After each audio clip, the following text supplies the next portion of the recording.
And now, live at 8.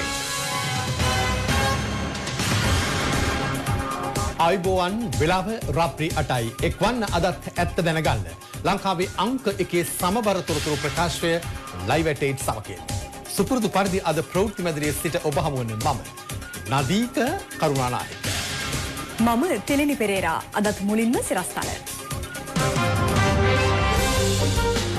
තවත් COVID-19 ආසාදිතයන් 15 දෙනෙක් සමස්ත ආසාදිතයන් 269 දක්වා ඉහළට හෙට ලිහිල් වන ඇඳිරි නීතිය මේක දීලා තියෙන්නේ ගෙවල් වල හිටපු කට්ටියට එළියට බහලා ගිහිල්ලා සති පහකට පස්සේ හොඳ හුලම් පාරක් වදින්න ඕනේ ඒකද පොඩි රවුමක් දාලා එන්න ඕනේ විනෝද චාරිකා ඒවට නෙමේ මේ දීලා තියෙන්නේ පාස්කු ප්‍රහාරයෙන් පසු දෙවන ප්‍රහාර මාලාවක සැලසුමක් කෙලිවෙයි දැනට අත්අඩංගුවට ගෙන තිබෙනවා දැනට අපිට අනාවරණය වෙලා ප්‍රමාණවත් සාක්ෂි තියෙන අය තව පිරිසක් සම්බන්ධයෙන් අපි විමර්ශන කරගෙන යනවා කොටහේනේ පිරිසක් කොළඹ නගර සභා භූමියේදී PCR පරීක්ෂණයට දින 15කට පසු දමුල්ලට එළවලු ලොරි 5000ක් මේ පැත්තෙන් කිලෝමීටර් 5ක් විතර දුර දිනවා මේ පැත්තෙන් කිලෝමීටර් 3ක් විතරවත් තියෙනවා මහා පරිමාණයෙන් කළ කහජාවාරම ට්‍රම්ප් චීනයට අනතුරු අඟවයි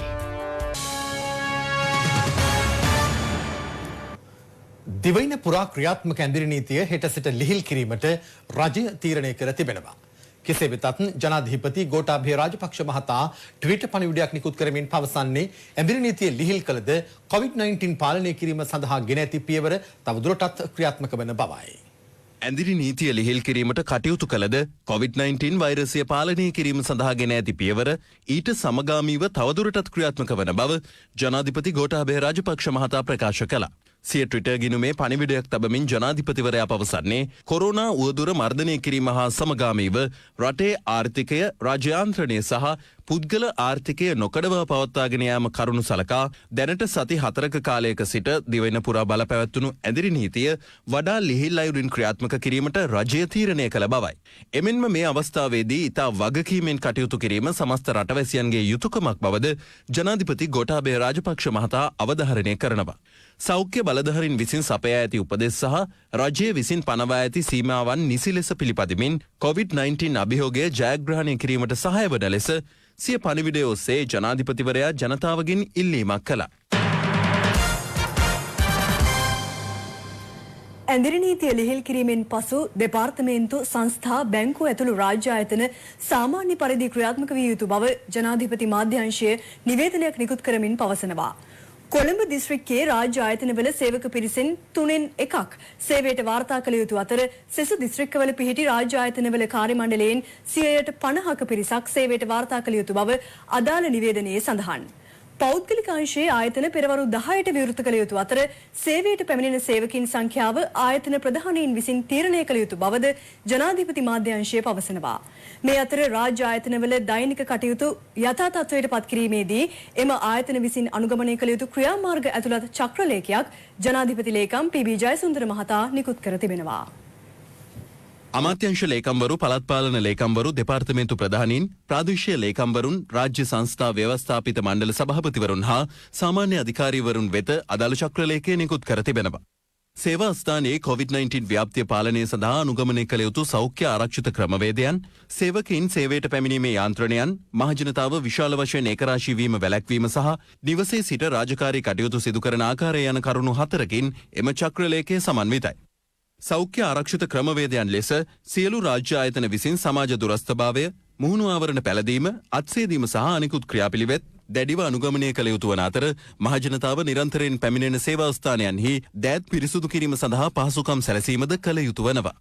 මීට අමතරව සියලු ආකාරයේ උත්සව වන්දනා ගමන්, විනෝද චාරිකා, සැනකෙළි, පෙරහැර, රැස්වීම ආදිය යලි දැනුම් දෙනතුරු තහනම් වන අතර ජනතාව ඒකරාශී වීම වෛරස ව්‍යාප්තිය පාලනයට බාධාවක් වන බැවින් සියලුම ආකාරයේ ආගමික කටයුතු අත්හිටුවන ලෙස රජය ඉල්ලා සිටිනවා.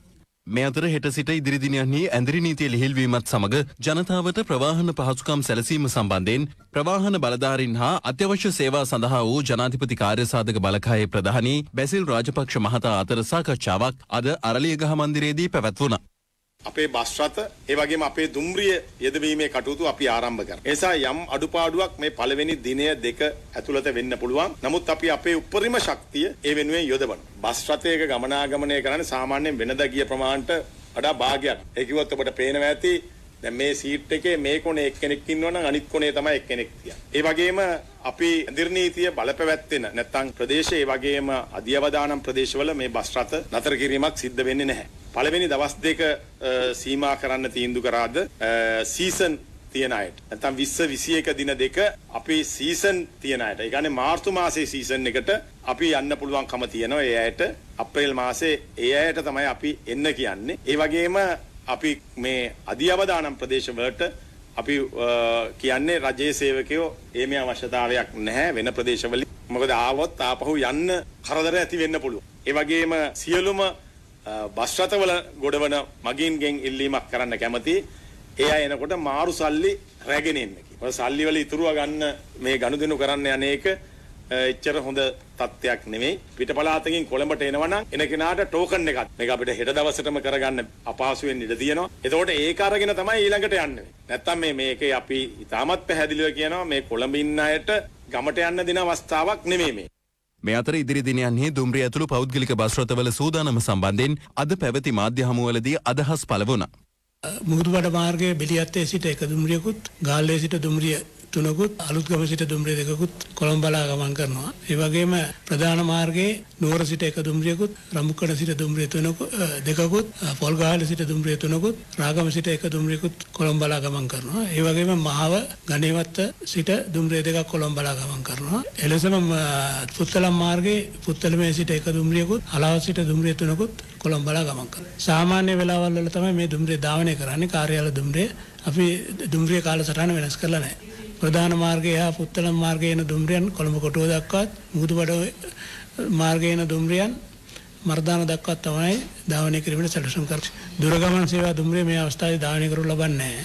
දුම්රිය ආරක්ෂක නිලධාරීන් දෙදෙනා බැගින් සෑම දුම්රියක් සඳහාම යොදවලා තියෙනවා. මෙම දුම්රිය ධාවනය කරනු ලබන්නේ රජය විසින් දී ඇති උපදෙස් පරිදි අත්‍යවශ්‍ය සේවාවල සේවය නියමිත හා ඇඳිරි නීති බලපත් ලබාගෙන ඇති කාර්ය මණ්ඩලය සඳහා පමණයි මේ අවස්ථාවේදී යන්න මට ප්‍රකාශ කිරීමට පුළුවන්. මෙහෙම ගත්තාම සමස්ත දුම්රිය ගමන් වාර 46ක් උදෑසන 23ක් සහ හවස 23ක් වශයෙන් තමයි යොදවලා තියෙන්නේ.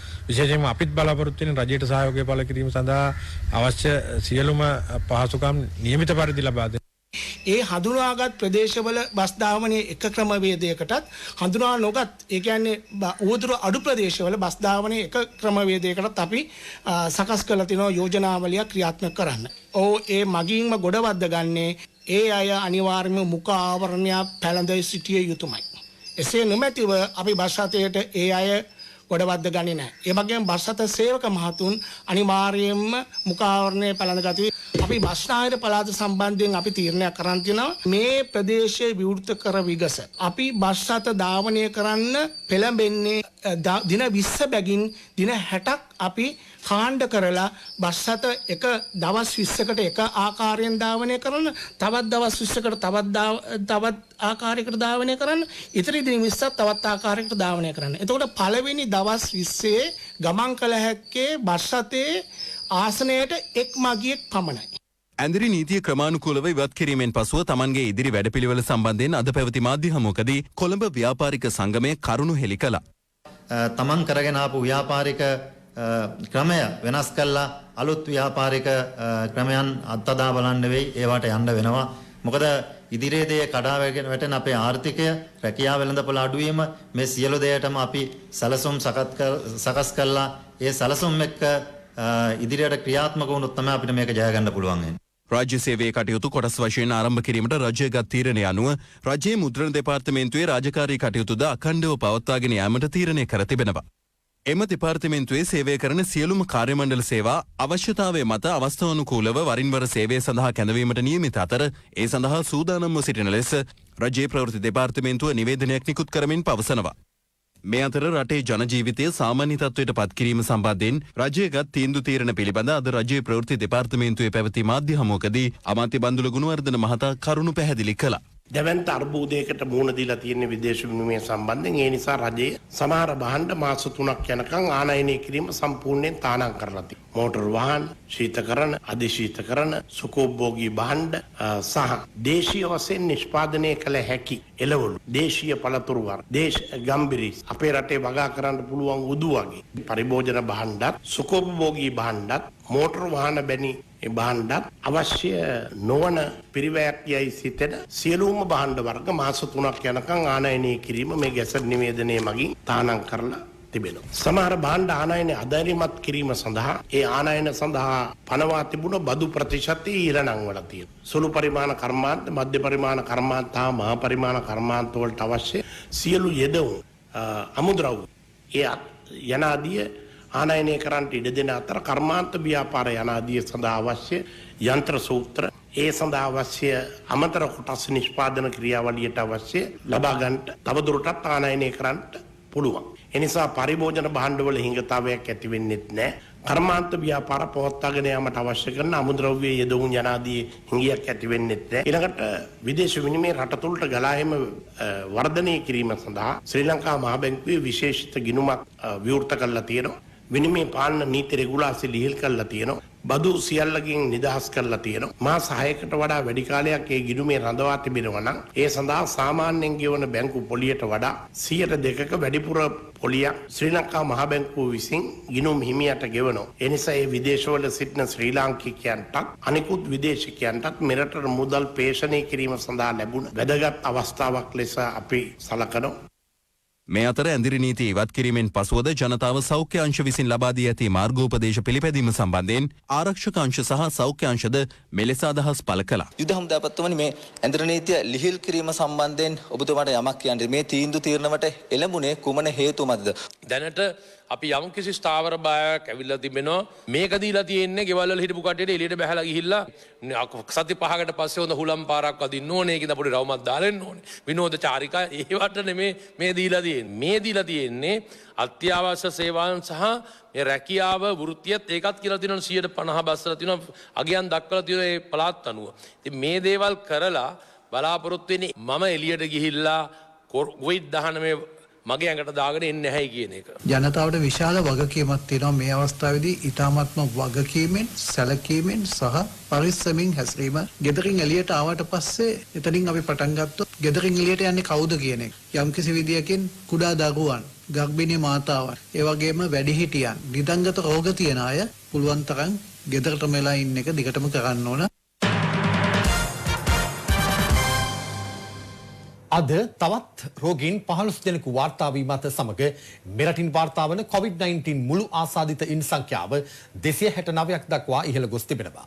වෛරසය ආසාදනය වී පූර්ණ සුවය ලැබූ පුද්ගලයන් සංඛ්‍යාව 96ක් දක්වා ඉහළ ගොස් ඇති අතර වසංගත රෝග විද්‍යාංශය නිවේදනය කළේ දිවයිනේ රෝහල් කිහිපයක පුද්ගලයන් 158 දෙනෙකු තවදුරටත් ප්‍රතිකාර ලබන පවයි.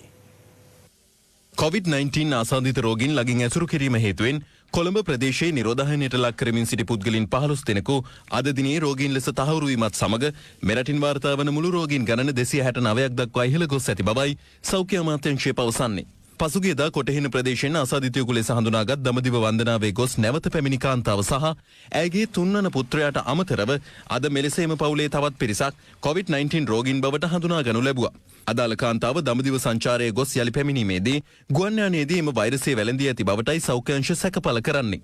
අද දිනේ වාර්තා වූ රෝගීන් 15 දෙනාම අදාළ කාන්තාව සහ ඇයගේ පවුලේ අය ඇසුරු කළ අය බවයි අනාවරණය වී ඇත්තේ. මේ අදාළ පිරිස PCR පරීක්ෂණයට යොමු කිරීම සඳහා අද කොළඹ මහනගර සභා පරීක්ෂණයට රැගෙන ආකාරයයි. ඒ අනුවයි ඔවුන් COVID-19 ආසාදිත බවට හඳුනාගත්තේ. අද දිනට 15 දෙනෙකු කොයිඩ් ආසාදිතයන් හැටියට හඳුනාගෙන තිබෙනවා. මේ 15 දෙනාම මීට ප්‍රථම මෙම මාස 15 වෙනිදා අපි හඳුනාගත්තා කාන්තාවක් කොයිඩ් ආසාදිතය වී ඇති බවට කොටහෙනෙන් වයස අවුරුදු 59ක කාන්තාවක්. ඒ ආසාදිත තත්ත්වය හඳුනාගත් වහම 16 වෙනිදාම ඔවුන් අපේ ප්‍රදේශයේ නිරෝධායනයට ලක් කරනු ලැබුවා. මෙහිදී 17 වෙනිදා ඔවුන්ගෙන් පවුලේ ඇගේ පුතු දෙන්නත් ස්වාමි පුරුෂයාත් ආසාදිතයන් හැටියට හඳුනා ගන්නු ලැබුවා. පසුදින 18 වෙනිදා තවත් 6 දෙනෙකු මෙම පවුලෙන් ආශ්‍රය කරන 6 වලුන් හඳුනා ගන්නු ලැබුවා.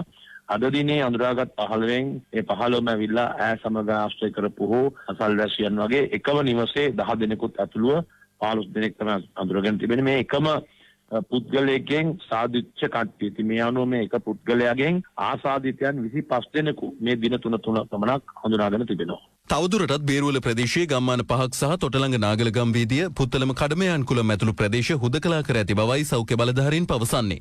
තවදුරටත් මෙරට තුළ රෝගීන් 158 දෙනෙකු රෝහල්වල ප්‍රතිකාර ලබන අතර රෝග ලක්ෂණ පෙන්눔 කළ සැකසහිත රෝගීන් 122 දෙනෙකු වෛද්‍ය අධීක්ෂණය යටතේ පසු වන බවයි වසංගත රෝග විද්‍යාංශය පවසන්නේ.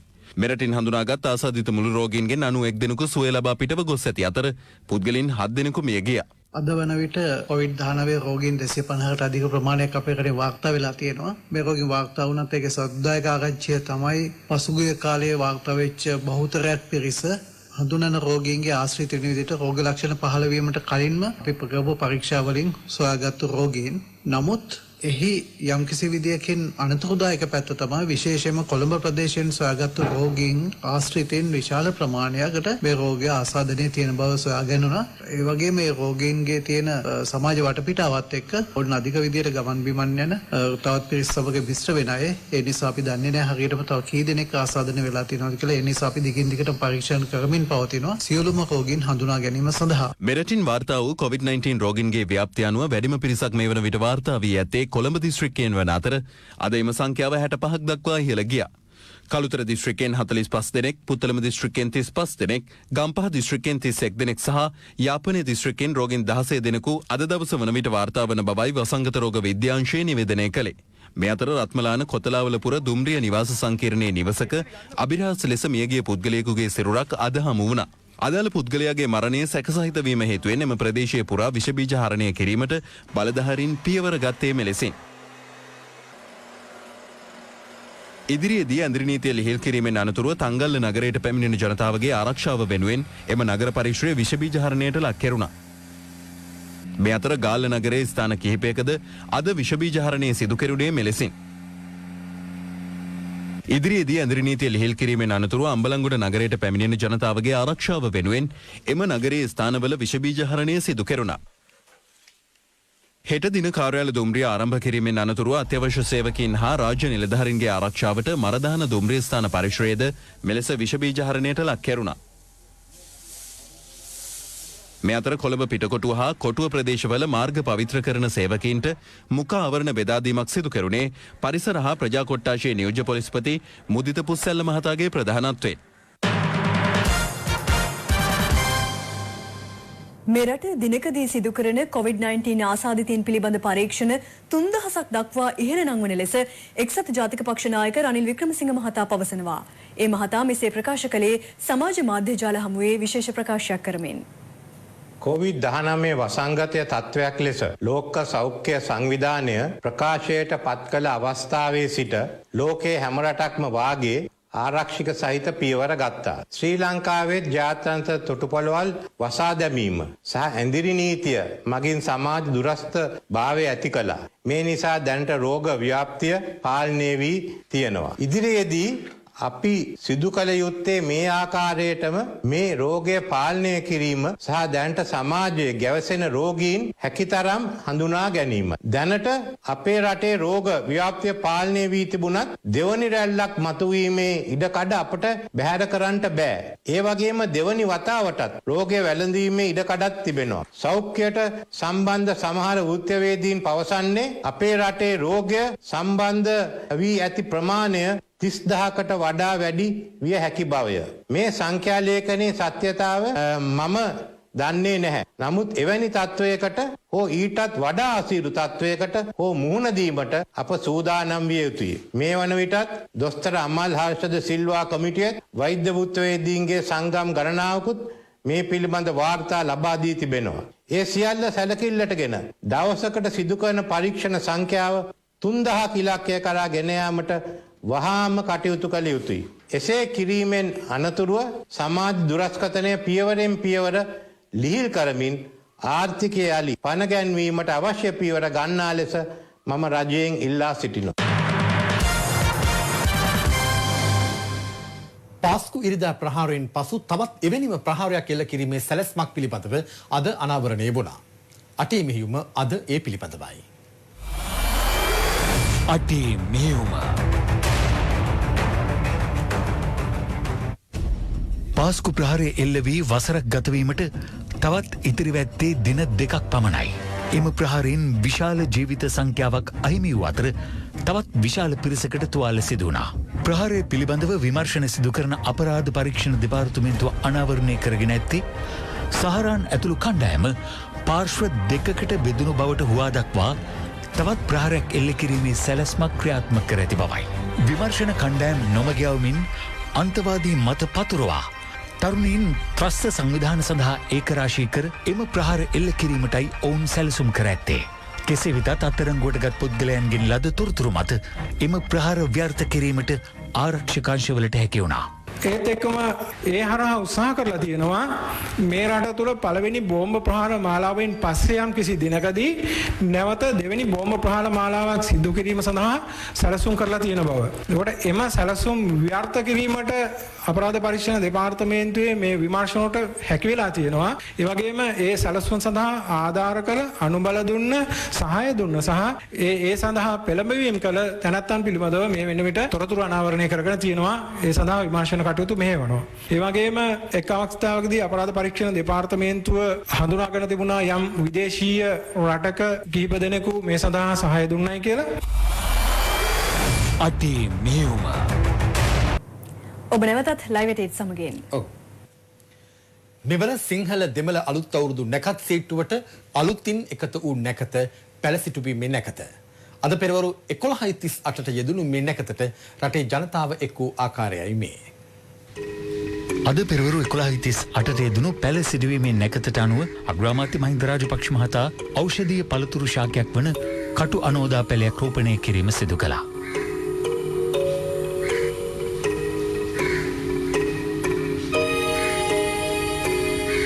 කෘෂිකර්ම අමාත්‍ය චමල් රාජපක්ෂ මහතාද මැදමුලන පල්ලෙමුලන ශ්‍රී ධර්මගිරි ගිරුවාසෑ විහාරයේදී දෙහි පැලයක් සිටුවා පැල සිටුවීමේ නැකතට එක්වුණා.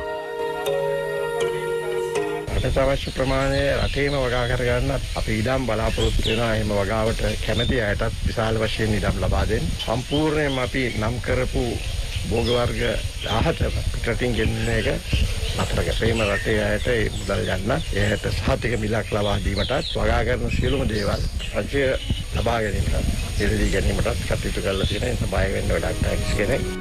අස්කිරි මහා විහාර පිරිවෙන් පරිශ්‍රයේදී පැල රෝපණය කිරීමේ කටයුතු සිදු කෙරුණේ අස්කිරි පාර්ශ්වයේ නියෝජ්‍ය ලේකකාධිකාරී පූජ්‍ය නාරම්පනාවේ ආනන්ද නාහිමිපාණන්ගේ ප්‍රධානත්වයෙන්. විශේෂයෙන් රටේ කෘෂිකර්මාන්තයේ නව පෙරලියක් ඇති කර ගැනීම සඳහා මේ වැඩපිළිවෙල ඉතාම කාලෝචිත ක්‍රියාවක් හැටියට අපි දකිනවා.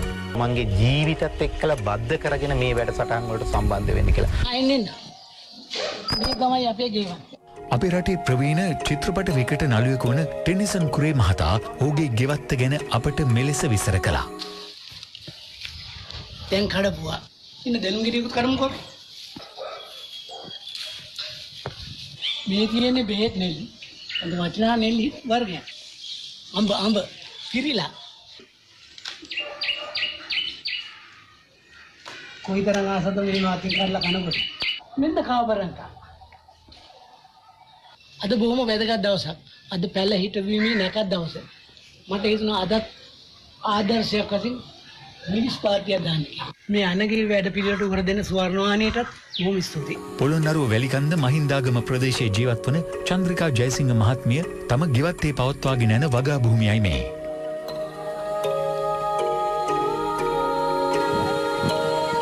සෞභාග්‍යයේ ගෙවත්ත වැඩසටහන ස්වර්ණවාහිනී ටීවී එකෙන් තමයි දැක්කේ. මගේ ගෙවත්තෙත් මේ සියලුම දේ තියෙනවා. පොළොන්නරුව ප්‍රදේශයේ හබරණ සංචාරක කර්මාන්තයේ නියැලුණු බොහෝ පිරිසක් මේ දිනවල කෘෂි කර්මාන්තයට හිත යොමු කර තිබුණේ මෙලෙසෙන්. නැසනම් ඉතින් හරක පැය දෙක තුනෙන් හොයපු සල්ලි මේක වහන්සලා වෙනවා. මං හිතන්නේ මේක පවතී. හරක එක ඉක්මනින් නැති වෙන්නේ නේ. අපිට දැන් පාඩමක් යදුනා සාරාන්. එතනින් හැදුනේත් නෑ අපි. අපේ දේවල් ඇතෑරියා. ඉතින් දැන් මේකෙන්වත් අපි ඉගෙන ගන්න ඕන. මේක දේ අපිට හරියට කරගෙන ගියොත් සදාකාලම අපිට මේක ජීවත් වෙන්න පුළුවන්. දින 15කට පසු දඹුල්ල ආර්ථික මධ්‍යස්ථානයේ අද උදෑසන විවෘත කෙරුණා. ඒ අනුව උදෑසන 6 සිට පස්වරු 6 දක්වා පැය 12ක කාලයක් දඹුල්ල ආර්ථික මධ්‍යස්ථානය විවෘත කර තිබෙනවා. කොරෝනා වසංගතය හමුවේ සෞඛ්‍ය ආරක්ෂාව සඳහා රට පුරා ඇඳිරි නීතිය ක්‍රියාත්මක කරද්දී මීට පෙර දඹුල්ල ආර්ථික මධ්‍යස්ථානය විවෘත කර තිබුණා. එහිදී ගොවින් විශාල පිරිසක් කෙළවලු වස්වැන්න රැගෙන ආර්ථික මධ්‍යස්ථානයට එක් රැස්වීම මත ආර්ථික මධ්‍යස්ථානයේ දින නියමයක් නොමැතිව වසා දැමීමට බලධාරීන් තීරණය කළේ පසුගිය 5 වෙනිදායි.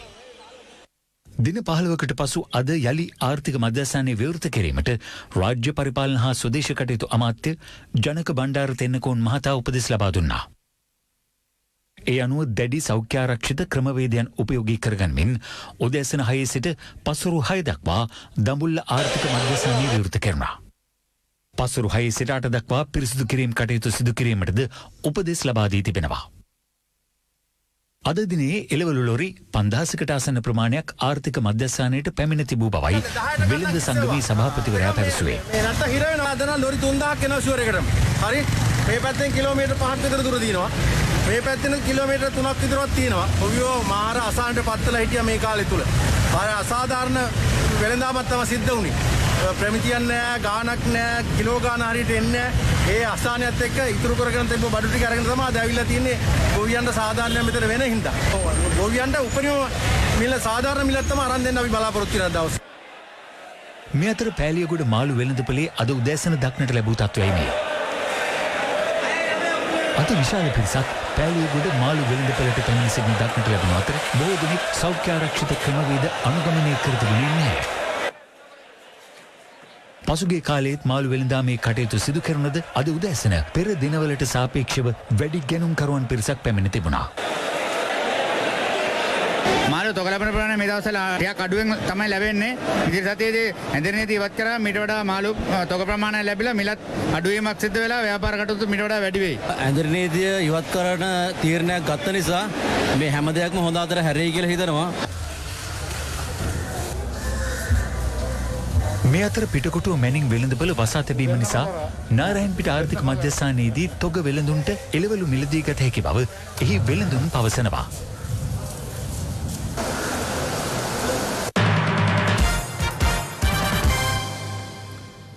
අභාව ප්‍රාප්ත ප්‍රවීණ රංගන ශිල්පී දයා තෙන්නකෝන් මහතාගේ අවසන් කටයුතු අද උදෑසන සිදු කෙරුණා. රෝගාතුරව සිටි ඒ මහතා මිය යන විට 78 වන වියේ පසු වුණා. ස්වර්ණවාහිනී නාලිකාවේ ආරම්භක සමයේ නිවේදක නිවේදිකාවන් පුහුණු කිරීම ප්‍රවීණ රංගන ශිල්පී දයා තෙන්නකෝන් මහතාගේ අධීක්ෂණය යටතේ සිදු කෙරුණා. මහනුවර ධර්මරාජ විද්‍යාලයෙන් මූලික අධ්‍යාපනය සහ පේරාදෙණිය විශ්වවිද්‍යාලයෙන් උසස් අධ්‍යාපනය හැදෑරීමෙන් අනතුරුව වේදිකා නාට්‍ය සඳහා එක් වූ දයා තෙන්නකෝන් මහතා මෙරට වේදිකාවේත් සිනමාවෙත් රූපවාහිනියෙත් නොමැකෙන චරිතයක් බවට පත් වුණා. ප්‍රේක්ෂක හදවත් තුළ රැඳුණු වේදිකා නාට්‍ය සහ ටෙලි නිර්මාණ ගණනාවකදී ඔහු සිය රංගන කුසලතාව පිළිමිමු කළ ප්‍රතිභාපූර්ණ කලා ශිල්පියෙක්. ස්වර්ණවාහිනිය ආරම්භක කාලයේ විකාශය කෙරුණු වැඩසටහන් කිහිපයකට දයා තෙන්නකෝන් මහතා සිය නිර්මාණ දායකත්වය ලබා දුන්නා. ප්‍රවීණ රංගන ශිල්පිනී ග්‍රේස් ආරේ විමල් මහත්මියගේ ස්වාමි පුරුෂයා වූ ඒ මහතා ස්වර්ණවාහිනිය ඔස්සේ විකාශය වූ ජනප්‍රිය ටෙලි නිර්මාණ රැසකට රංගන දායකත්වය ලබා දුන්නා. අල්ලපු ගෙදර ට්‍රික්සි ඉන්දියාවේ කරන ඇඩ් එකකට තෝරගලලු. හරි ෂෝක්නි. ස්කීම් එකකට ආඩම්බර. ස්කීම් වලලා සල්ලි හොරකම් කරපු එකෙක් මගේ පුතෙක් වෙන්න බෑ. රෝගාතුර මහරගම අපේක්ෂා රෝහලේ ප්‍රතිකාර ලබමින් සිටි ප්‍රවීණ රංගන ශිල්පී දයා තෙන්නකෝන් මහතා පසුගියදා මේ යන විට 78 වන වියේ පසු වුණා. තලාහේන ප්‍රදේශයේ පෞද්ගලික මල්ශාලාවක තැන්පත් කර තිබූ ඒ මහතාගේ දේහය පිළිබඳ අවසන් කටයුතු අද උදෑසන සිදු කෙරුණේ තලාහේන පොදු සුසාන භූමියේදී.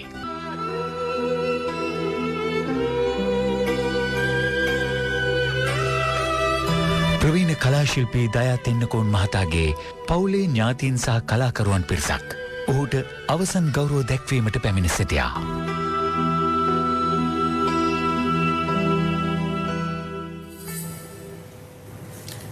වැඩිමිලට විකිණීමට සූදානම් කර තිබූ කහතුගයක් වැටලීමට පාරිභෝගික සේවා අධිකාරිය අද සමත් වුණා. ග්‍රෑන්ඩ් පාස් ප්‍රදේශයේ පිහිටි එම ගබඩාවට සීල් තැබීමට පාරිභෝගික සේවා අධිකාරිය කටයුතු කළා. එම පුවත පිළිබඳ වැඩිදුර තොරතුරු අද රාත්‍රී 10:30ට බලාපොරොත්තු වන්න. ලයිව් 8 අදට අවසන්. මම නදීක කරුණානායක. මම තිලිනි පෙරේරා. යලි හැමෝම රාත්‍රී 10:30ට. සුබ රාත්‍රියක්.